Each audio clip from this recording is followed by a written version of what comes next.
araw mga kanibuhay.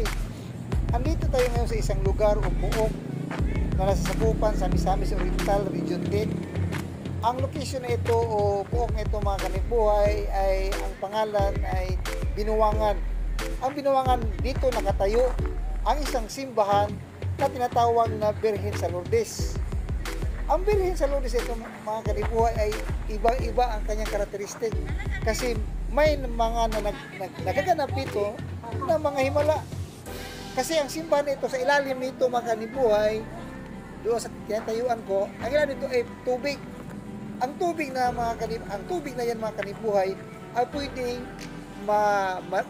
doon tayo maligo at doon tayo mag-igib para inumin kasi may nangyayari na mga himala.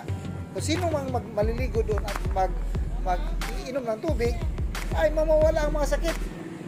So isa tayo sa nakatanggap na biyaya galing sa church na ito mga kanibuhay. At dito naman tayo ngayon sa mga puntahan natin ng sa mga gilid ng simbahan. Dito natin mabibili ang mga relics ng Catholic. Ang relics mga kanibuhay, para hindi tayo ma-misunderstood ng ibang mga sikta, ang relics ay or artifacts mga kanibuhay ay an object esteemed and venerated because of association with saint or martyrs. Hindi ito Diyos-Diyosan mga kanibuhay.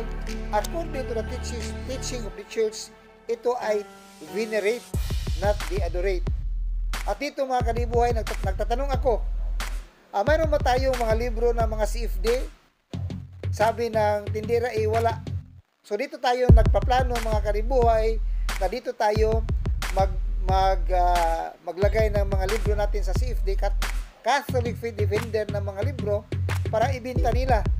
Kasi sa ngayon mga kanibuhay, alam natin yung mga ibang sikta ay parang allergy sa mga imahe ng mga larawan katulad ng ating mga saints. So plano natin babalik tayo dito at para mabigyan sila ng mga libro para doon natin ibenta sa mga store na ito mga kanibuhay.